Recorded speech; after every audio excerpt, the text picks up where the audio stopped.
Ew. Yo, what is going on? Hey, I'm gonna leave the room and come right back. All right, sounds good. Oh man, so glad it's Friday. I got people out in Colorado will talk about 14ers, where you go hike a 14er. I'm hiking a 14er meeting today. That's what I've got going on. 14 meetings happening. So I'm definitely going to be ready for the weekend for sure once we wrap this up. How you doing, Jay? You doing all right? Hey, yeah. Doing pretty welcome. good. Did you just say you had 14 meetings this morning? Yeah, it's unreal. There's literally not a time in the day. I literally just had like the saddest lunch ever a second ago. It was like I had 15 minutes to make something. I had this old like back of the freezer like frozen meal, and for some like Mexican dish, I was like, whatever, today's the day, I'm gonna eat it. And I heated it up, and then I was like trying to get ready for this.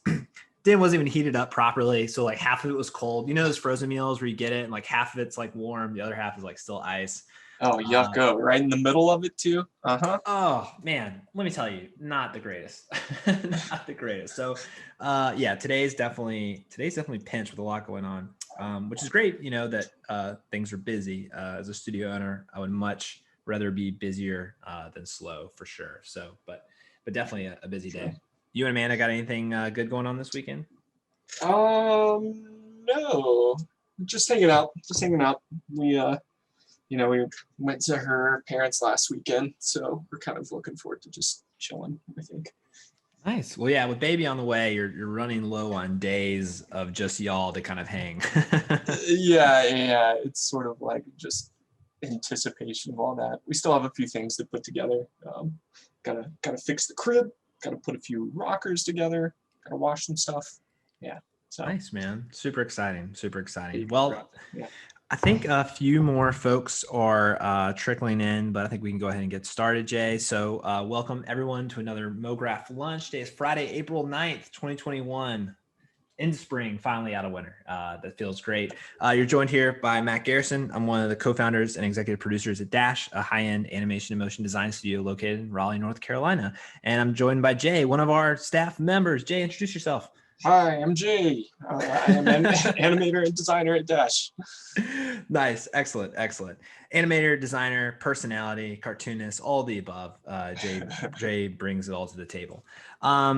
Cool. So, sticking with our normal approach of news, projects, and then just sort of general industry topics, I pulled together a few things we can go over today, which I thought were of interest. For the news segment, one of the things I saw recently was that Motionographer Awards have reopened for submissions. So they are now open for submissions celebrating the biggest achievements in motion design from 2020. We'll see what that ends up being, given how crazy of a year it was last year. But anyway, just some industry news as far as an award show to submit to. But it did make me think a little bit, Jay, just on kind of award shows in general. And whether or not, I don't know. Are they important? Are they not important? I guess it depends on who you're asking on all that. Dash's stance on awards is, we do submit for them, but not as regularly maybe as we would. We actually submit a lot to our local Addy Awards. There's something fun about that when you're submitting something with your local peers, because everyone in the industry in your area. So for us, that was always really fun because, they have a big gala you go to, you get to see all the great work that's happening in your area. And then of course there's like the competitive camaraderie that goes on with that, where you just, you want to beat out the other studios who are, even though you're friends, you want to beat them out. And so I think that happens on a smaller level that we do. We've submitted for the Motion Awards before, have been finalists, but have never won anything. And then we've submitted some things for other awards that just nothing ever really came out of it. So, on our end, we're not really seeing a whole bunch of returns from it other than just more exposure, I guess, when we submit toward those things. But also, we're not really winning them. So, maybe if we started winning more on a more of a national level, it would make more of a difference. But at least for Dash, I haven't really seen anything major come of it. I don't know. Do you have any thoughts on award shows and whether they're worth it or not? Yeah, my first reaction is always, this is a scam.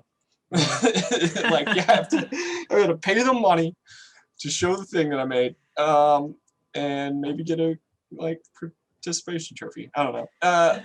But also like people wouldn't keep doing it if it didn't have value. I mean, like you were saying, you know, if you do sort of like place, you know, it could spread name recognition. And also, if you win anything, it's sort of like one of those things that you get to tell clients that, you know, maybe it helps convince them to trust you a little bit more. Like, hey, you know, we've placed and won some awards in these competitions.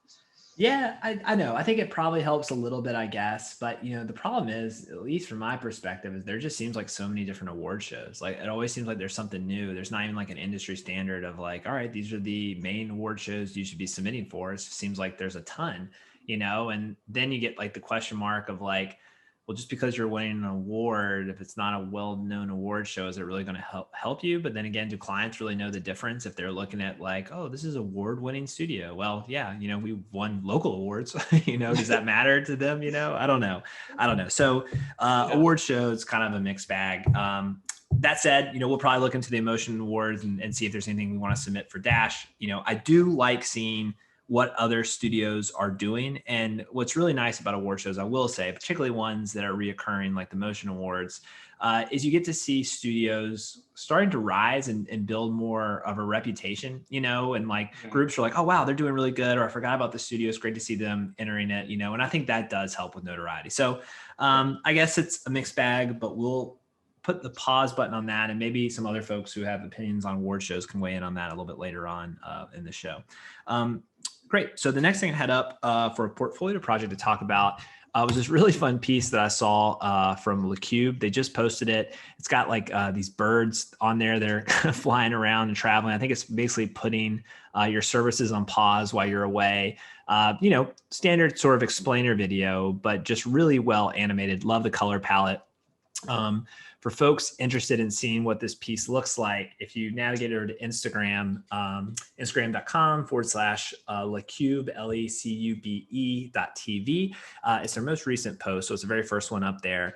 The thing that I really like about this is that, while it is an explainer video, there's just a lot of really great things happening here. The design standpoint, all the designs look phenomenal. They look great. So even that alone, without having to have a ton of animation, looks fantastic. But then you add in sort of the playfulness that you're getting from these caricature birds, I think is really nice. And I also like how they tied in this idea of like while you're away on vacation. So like birds fly south for the winter, that's just really clever to do.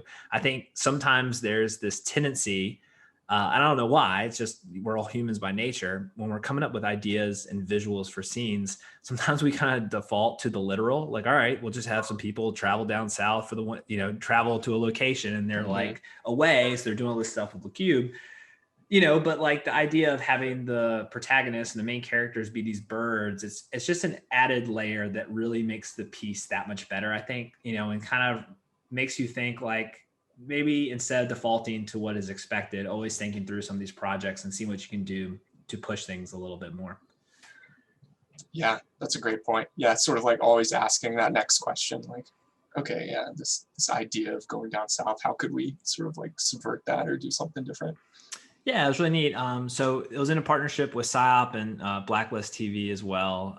So they talk about this 2D character-driven story, follows a couple of old-fashioned anthropomorphic birds in need of a seasonal change of scenery. So really nice. Folks in this industry, I'm sure, are pretty familiar with LeCube, but if you're not, you should definitely check them out, LeCube.tv.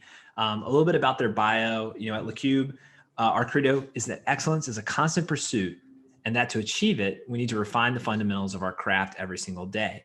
Our works in film and illustration include character-driven animations in 2D and 3D, motion graphics, stop motion, live action, and sometimes even a mix of all those styles. We love to design stories for classical outlets such as TV and internet, but we also enjoy every moment of projects where it's possible to tell stories using different media such as VR, 360 video, interactive installations, and more. We're the masters of classical techniques and lovers of new technologies. Really love their work. I mean, the breadth of LeCube's portfolio is pretty fantastic. I also didn't realize like how big they were. I don't know why I had in my head that they were a smaller studio, but they are an international studio. They have offices in Buenos Aires, Sao Paulo, Madrid. Oh, wow. And then they also have a presence, it looks like, in New York, Los Angeles, Shanghai, Amsterdam, and Paris through representation. So they are definitely covering the gamut on their reach. But, you know, I think something that I really like about their motto and what they talk towards was this idea of sort of mixed media. I think, you know, just how they experiment, try different things. You know, there's definitely a route for the specialists out there, and not to get back into the specialist versus generalist conversation, but, you know, there's definitely a route out there for studios that, you know, people get good at one thing and they kind of do that one thing only, whether it's a cell animation studio or someone who really does more abstract motion graphic work. And, you know, a studio like RJ at Dash, we really dabble in a lot of different things as well. And so it's good to see that there's other successful groups out there who are pushing that as well, that I think you can have a common aesthetic through your motion, but that your execution can be a little bit different. And I think that's really great. So really props to LeCube for what they've been able to build. Also, their studio looks badass. I'm on their website and like, it looks really cool. Like I'd love for that to be Dash's studio. It looks really neat, but yeah, definitely take a look if you're not familiar with their work to see what they've got going on their page. A lot of really cool stuff. And then also, this is just something that I think is really neat that I'd love to see more studios do more of. They have a graveyard page on their website, and it's all these dead style frame pitches, which are phenomenal. Oh, brilliant. What a fun idea. You know, I mean, I'll admit, you know, at Dash, if a project gets killed, I basically save that style frame and then try to push it on another project when it comes up. So I don't know if you could do that as well if you're posting it online after it doesn't go live. But all that said, I think it's really cool that they have this whole page to see kind of the stuff that they've pitched on and haven't won, but really kind of echoes that mantra that they had in their description, just on how they do all this different work. You can really see that in some of the graveyard pitches they have there. So really great stuff there. So definitely worth checking out. Cool. So last up that I had for a conversation point, you know, was mentorship. So just sort of general industry topics, you know, something that's been on the top of my mind, I think partly just because I've been interviewing a lot of potential interns for Dash's internship. And so just thinking about me when I was that age and coming out of school and looking at this, you know, massive world of motion design, trying to figure out where my place was in it and like how to navigate that. You know, I look back at my journey and what led me to Dash, and it's a mixture of like so much luck and meeting the right people. I mean, I think Definitely. I don't think that gets talked about enough, that just like how much where you end up is just sometimes just feels like chance and luck. But like one of the things that I do concretely believe helped me get here was key people in my life that offered advice right when I needed it.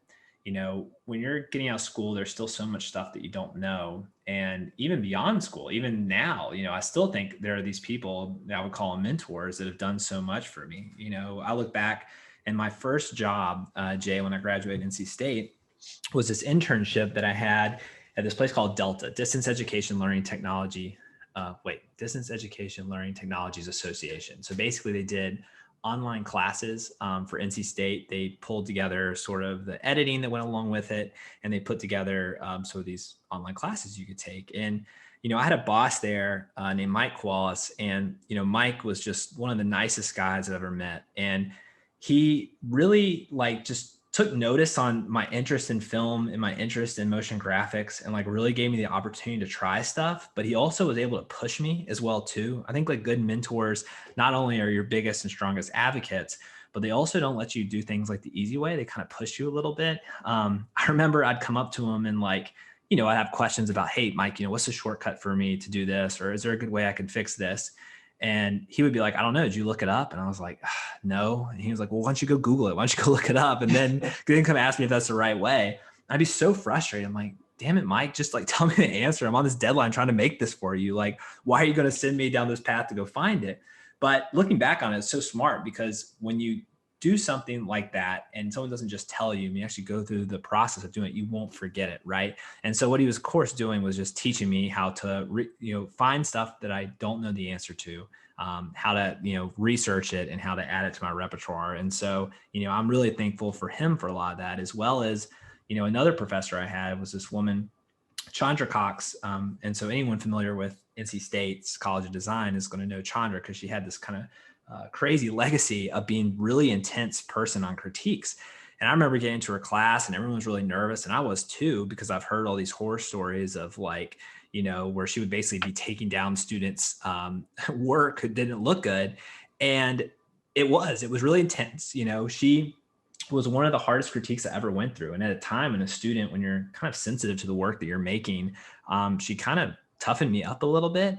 And I didn't realize at the time, I was like frustrated, like, gosh, again, it's like, why are you being so critical of this? It's like just a student project, blah, blah, blah.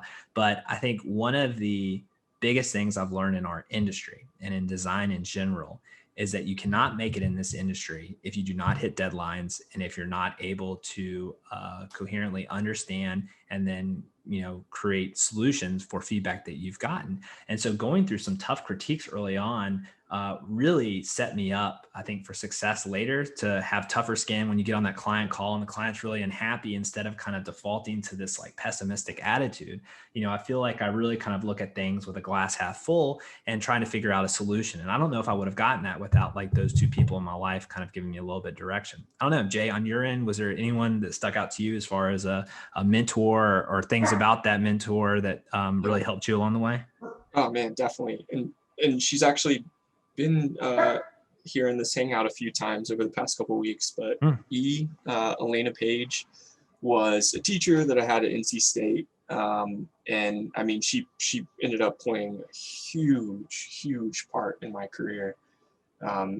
Starting off sort of in school, like I guess preparing for the workforce, I was so naive about what I needed and how I needed to present myself, how I interacted with people, professionally, just everything. And she really sort of like held my hand through that learning process.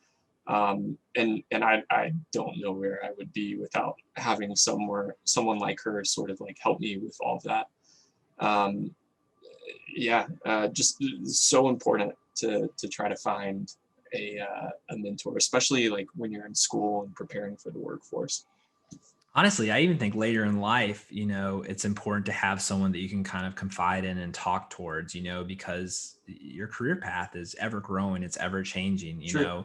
So True, even yeah. recognizing, the importance of, yes, while you're in school, having someone that you can ask the dumb questions to, so you don't feel like an idiot per se, when you're out in the real world making mistakes. But like, I even know that when we started Dash, for those that don't know, I mean, my background is animation and design. I did not take any business classes. I was not in business school. So a lot of this has been learned along the way. And there's definitely some angst that comes along with that, particularly as you start to like hire people. We don't want to make the wrong decision that jeopardizes our staff or jeopardizes the studio.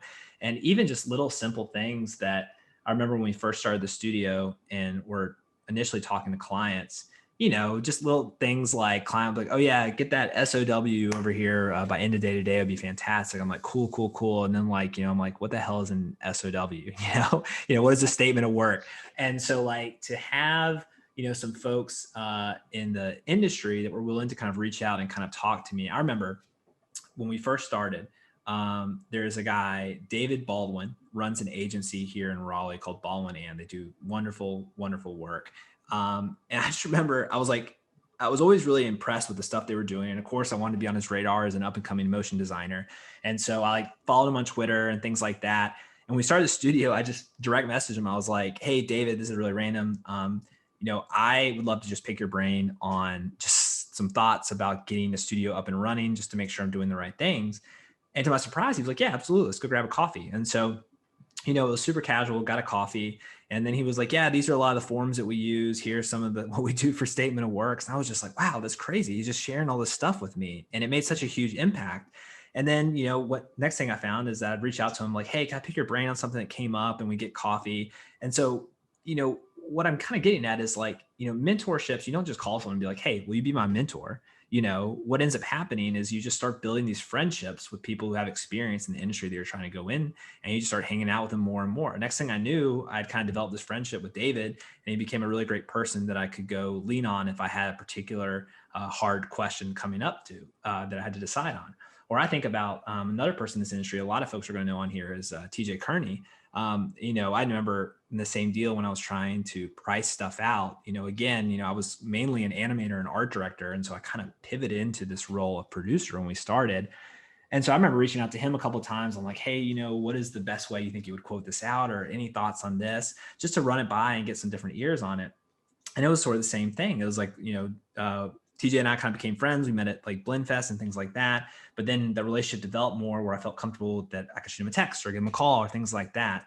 And so I think it's so important for all of us to kind of look at what we're doing, where we are in our careers, what we're trying to achieve, and more importantly, where we're going, and trying to think about people in our industry that we really hold in high regard, the folks that we look up to, and try to connect with people in that space, and doing the things that you want to be doing, and just, starting with a friendship, but then kind of creating this sort of mentorship along the way. And then also not forgetting to be able to do that for folks coming up behind you. I think that's one thing that I do think this industry does pretty well. But, I remember how hard it was coming out as a student, having a little bit of an unknown. So making sure that I have time available to talk to folks who are coming into the industry. I know Dash created a mentorship program this year for POC individuals. Actually, it was last year, and we're coming up on the very tail end of it. So we've had the pleasure of working with about 12 students who identify with the POC community, who we've been working with, who are just phenomenal artists and designers. I mean, I'm just so impressed. But, just making sure that while you're also looking for mentorships and finding someone that you can connect with and lean on to,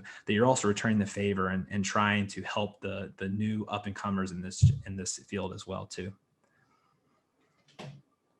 Any thoughts on that, Jay? All beautifully said, dude. Yes, beautifully said. Well, I just think it's like sometimes people, I don't know, it's sometimes so frowned upon to not know the answer, right? Like no one wants to not know what to do or to feel like you have dumb questions. And, that's like a hard way to move through life, is to feel like you can't open up if you're not sure about something or unsure about something. And so like, I don't know if that's ever going to change, where people are going to totally feel comfortable and vulnerable on client calls or with other peers, where they could open up, they might not know something. And so I think that's why it's so important to have a confidant that you can really like talk to and share some advice with. I think is really important as well. I would be really curious for anyone listening, if folks had a mentor that they really liked, or someone that really shaped their career path that they'd like to talk towards. I'd love to hear it, because I know that that's really important. Or if there's other work from LeCube that we talked about earlier that you'd like to highlight, or your thoughts on award shows in general, pros and cons. I'd love to bring some other folks up into the conversation as well, if anyone has anything else to share. Hey, y'all. Thanks again for joining us for Mograph Lunch. As a reminder, this is just the first part of a longer conversation that happens every Friday at 1 p.m. Eastern Time on Clubhouse. We'll continue the NPG conversation as we talk about news, projects, and general industry advice. And then we'll open up the door on Clubhouse to answer questions live, interact with some of your peers, and get to know some of the folks in the industry. Follow the link below for more information, and we will see you next week.